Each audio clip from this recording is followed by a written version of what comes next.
True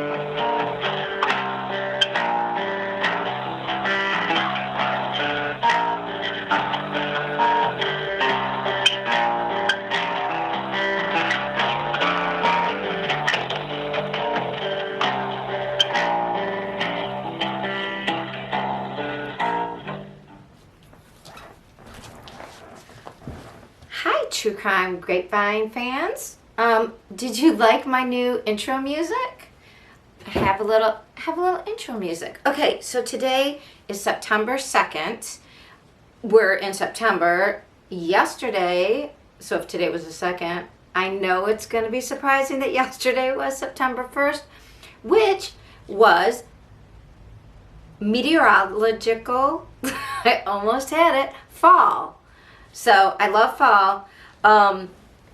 We're going to try some new things here in fall. So if you don't know, hi, I'm Patti Lee, the True Crime Grapevine dyslexic armchair detective.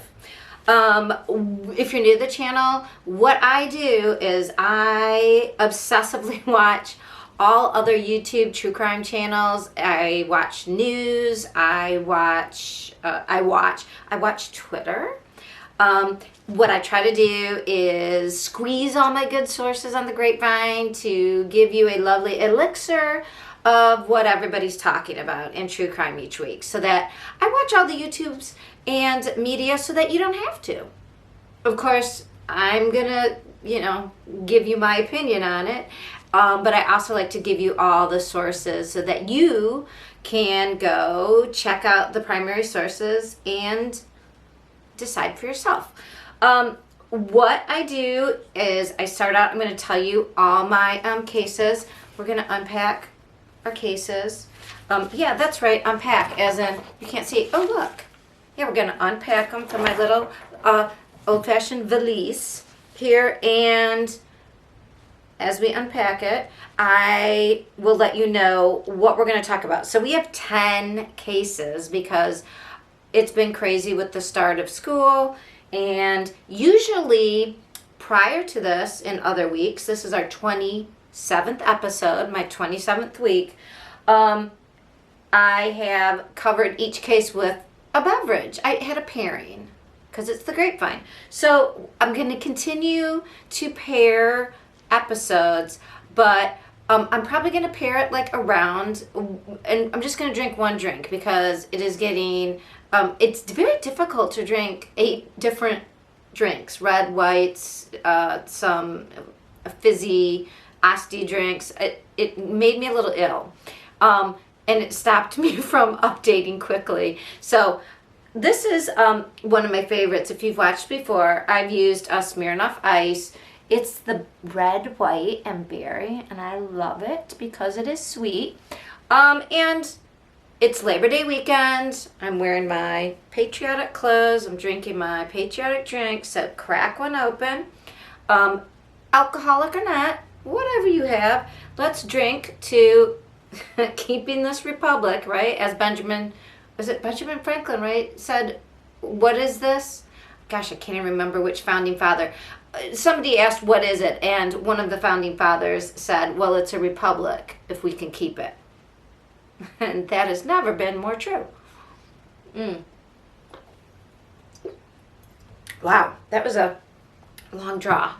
It's been a heck of a day. It is already 9:30 at night. I've spent all day making sure, because what I tell you, I don't want it to be, it's kind of gossipy, but I want to give you the facts. My background is in educational psychology. I hold almost a PhD, which is called all but dissertation. But yes, I'm steeped in, and I'm also an educator. So that's why I give you my sourcing, and I don't want to give you anything bad. Although we might talk about the bad theories that are out there because we have a few this week. So, week 27, today is the September 2nd.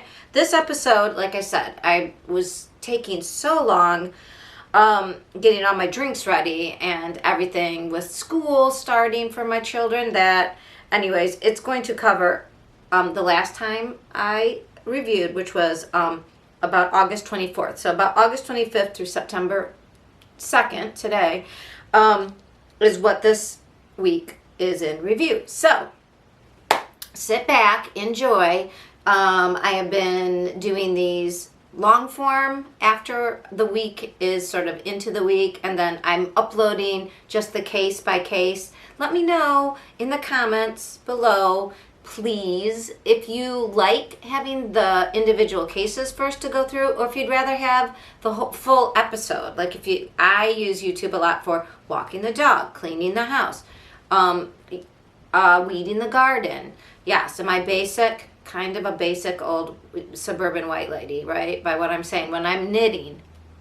So anyway, so I like long form personally, but some people just want to have like a little bit, like sometimes my short ones are 20 minutes of a case. So would you please, in the comments below, just tell me if you, maybe I'll figure out how to do a poll, but if you like the long form first and then the individual cases, or if you'd rather have the individual cases uploaded first, that you can just pick and choose, and then the long form if you so desire, let me know.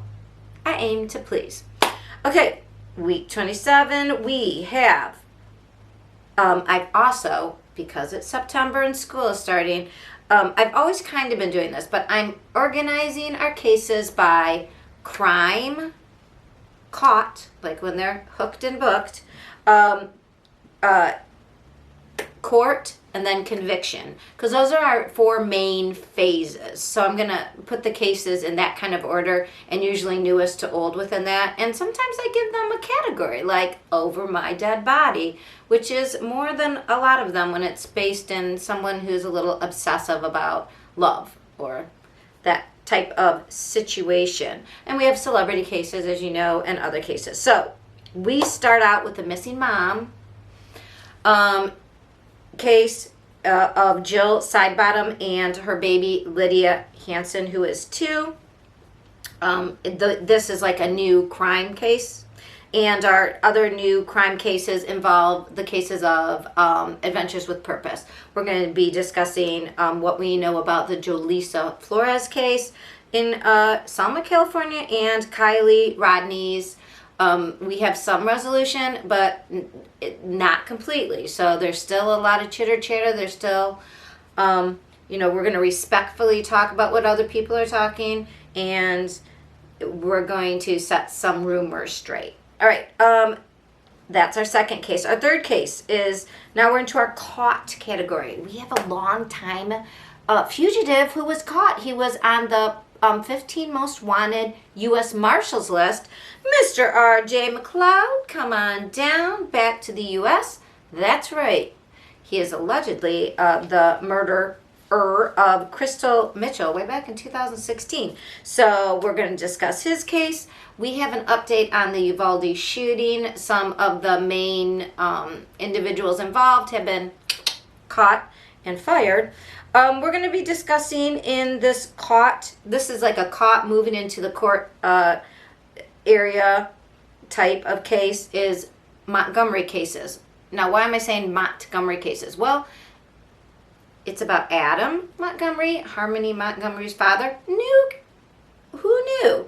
We have some, like, early in the week, he made some interesting moves. I call this, hey, you play stupid games, you win stupid prizes, for both Adam and Kayla. Big winners in that category. Then I'm going to update, that was case 5. So in our court, we got lots of, very busy with the court cases. Holy moly, and some big ones. One I haven't really spoken about because it happened way before I started my channel, but it's in my area, and it's going to be exciting. I'm saving that for last. So we have our OnlyFans model. Sorry, that's my modeling, except I have clothes on. Oh, hello, kitty. OnlyFans model, Courtney Clenny, or Courtney Taylor if you are a follower on her channel, or I don't know what they call OnlyFans accounts. And not that there's anything wrong with OnlyFans, because Denise Richards is on it, and I kind of love Denise Richards because I think she's real for a celebrity. But I don't have problems with anybody. Honestly, if they are choosing to do what they want with their body. So just to get that straight. But I am against people who, allegedly are a perpetrator of intimate partner violence against their boyfriend and then go through with killing them. I mean, that I'm not cool with. So we're going to be discussing what's happening next with Miss Courtney Clenny, our OnlyFans alleged murder model. We have updates on the Murdaugh case. Things got spicy in court, and we've got more investigations going on because, you know, he's committed. We always paired him with 19 crimes because, come on, hello, way more than 19 at this point. We're going to be talking about, now I call this, are they crazy, like you can't fix crazy or crazy like a fox? We're going to be talking updates on the Lori Vallow case, Lori Vallow Daybell. Excuse me, Lori. Don't want to, you know, not give you your due for snagging that guy away from his wife. I mean, you did have to offer, but still. You know, you went the distance, didn't you? That's commitment.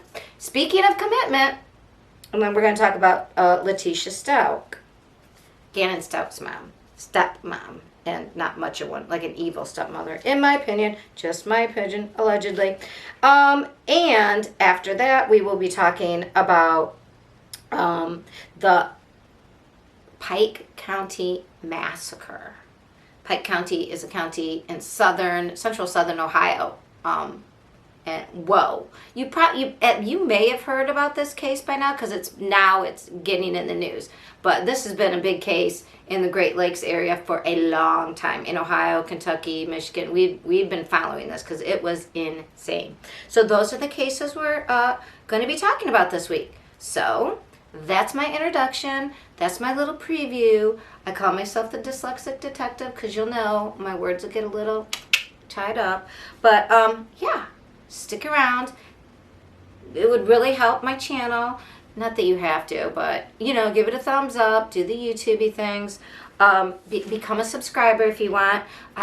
Hey, to all my 83 subscribers. Nice to see you. I think most of them are relatives and friends. Hey, happy school year, guys.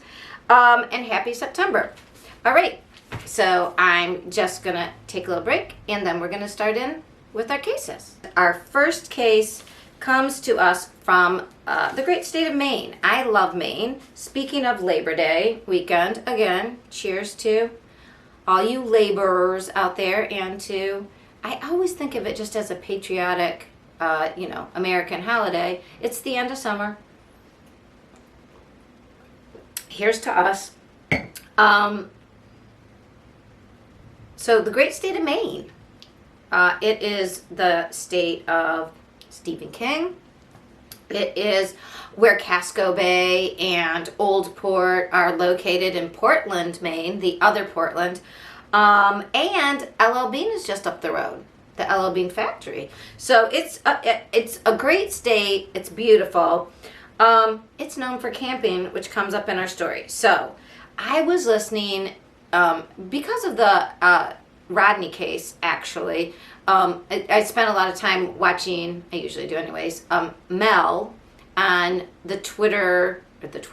He is on Twitter under Icked Mel. It's ICKED, like Ick, Ed, and then Mel. And I think his whole name is Melvin. His name's Mel. He, I believe, is based in Southern Florida, Miami. Anyway, he's a fabulous YouTube, there's that dyslexia, content creator, and he focuses a lot on things that other people aren't, to bring attention to them, things in his area, and also like minority cases that aren't getting highlighted because we know that there's a disparity there. So this actually, though, he ended up talking to the father in this case. So her name is Jill Sidebottom. Jill Sidebottom and her daughter, Lydia Hansen. Her daughter is 2. She also has a 10-year-old son. He is fine. What happened was, so it occurred in late June. Nick Hansen, which is Lydia's father, but he didn't see her much, and Jill lives with her parents, and she also has a new, I think he might be a fiance or boyfriend, but a serious boyfriend, Corey Alexander. she had, I don't think they had a formal visitation, but it wasn't like she didn't allow her daughter to see the father, but she just didn't much. And Nick seemed to be having a lot of problems recently. So right before he goes, he stopped in to see Jill, and this is what the father, Ron, was relating to Mel, on his YouTube channel live, was that, so Jill just told her mom has neuropathy. That's like when you have tingling, like it affects your extremities, it's a nerve disorder. And so she's disabled. She can't like run around very easily, can't move very fast. And she was at home with Jill and the baby, Lydia, and Nick Hansen, stopped by unexpectedly, and then she told her mom, they went and spoke, I believe, outside of the mother's hearing, and then she came back and said, we're going to go camping, and we'll be back June 30th. And this was June 29th, or June 27th. Okay, so it was not something the mom and dad, like, it wasn't something she had planned. Her son was with his father, but she, he was coming. She was going to spend time with him soon after that, but she was like, but I'm going to be gone till June 30th. And her mom's like, you're sure? Because, no, Mom, I'm good. The baby and I, we're just going to go camping. So she goes camping. Now, it says so they saw her on the 27th. They may have spoken to her on the June 28th, but her phone then was soon turned off on June 28th, and then there was no signal. They couldn't ping her phone anymore on June 29th. Now, she was seen with Nick, and they didn't look in distress at one, on the 29th there was a camping, they were at a campsite in Maine. I think it was called something like the Coos, I'm not going to say it right, the Coos Campground in Maine.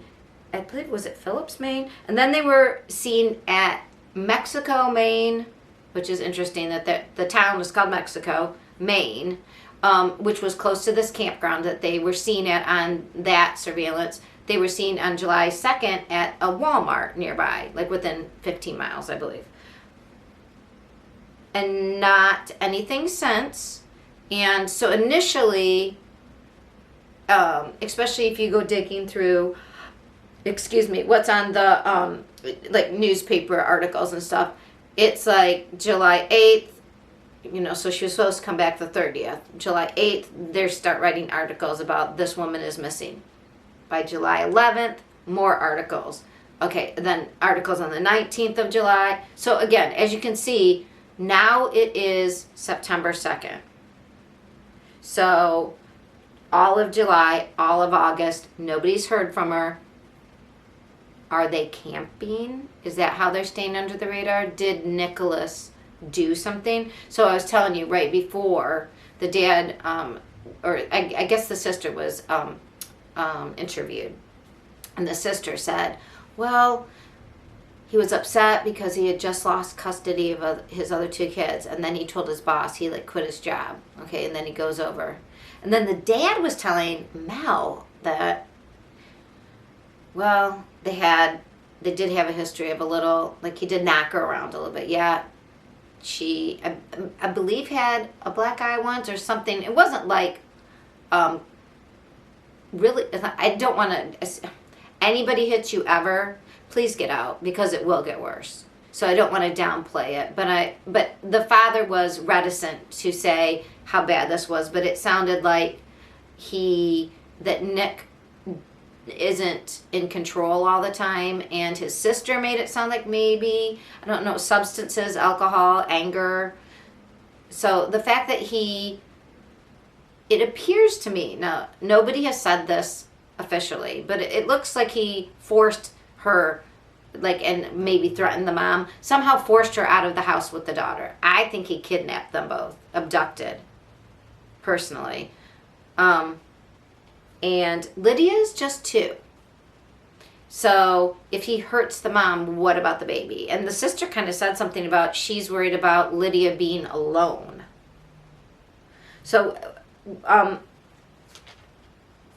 am going to try to take some video just of pictures and missing posters and the like, so that I can add that type of visual in when I talk about my cases, because I'm still learning the picture-in-picture. Drinking to September, to me, September has always been about like Apple, school starting, learning new things. I probably should do Skillshare or something, because or watch YouTube about putting in editing. Editing is hard, people. You'd think I'd just stick to lives, but anyway. So what I want you to remember is, I'm going to have to use my cheaters. Are you ready? Okay. They were last seen in a 2005 Volkswagen Jetta with a black rear bumper. The license plate is Maine 156-3VJ. If you have any information, please call the Stamford, Maine police at 201-324-9170. Sorry, my dyslexia is worse with numbers than it is with other things. So I recommend that you go to my main source, which was Mel on YouTube. He did a live, and it is titled look, like it says something about Jill and Lydia missing, and he spoke with their father Ron. Go watch that. That was this week on either Monday or Tuesday, I believe. Also check my Twitter. I tweet under the True Crime Grapevine on Twitter, and I put all my sources, and you will see I retweet most of the things I used for my program. But please keep, like, if you are in any, I would think by now, especially it's going to start getting cold, especially in really northern states like Maine, I would check all along the East Coast, all along the Blue Ridge Highway, the Appalachian Trail, like any place where people camp. They don't have a lot of money. Her credit card has not been used. They can't get, her phone has been off the whole time. There's no sign digitally of them. And they were last seen, like I said, on that Walmart surveillance. So if you are in camping areas, if you are on the Appalachian Trail or know people or hang out near that or are associated to camping people, please keep a lookout for a mom who's 20, she's 27. Oh, excuse me, I'm sorry. How old is she? I know I wrote it down. She's 28 and the baby is 2. And then Chris is, I think, 38. Nick, I'm sorry. I was saying Chris Hansen. It's not who I meant. But this guy might be a predator, so my brain made that sort of weird connection. Nicholas Hansen, Lydia, who is 2, and the mom, Jill. Hopefully I'll be able to insert a picture here of them. They might have a car, a Volkswagen Jetta, which is has Maine license plate. Please look out, pass the word along, and I'm going to go on to my next case, but keep an eye out. All right, True Crime Grapevine fans, we can all do this if we help together.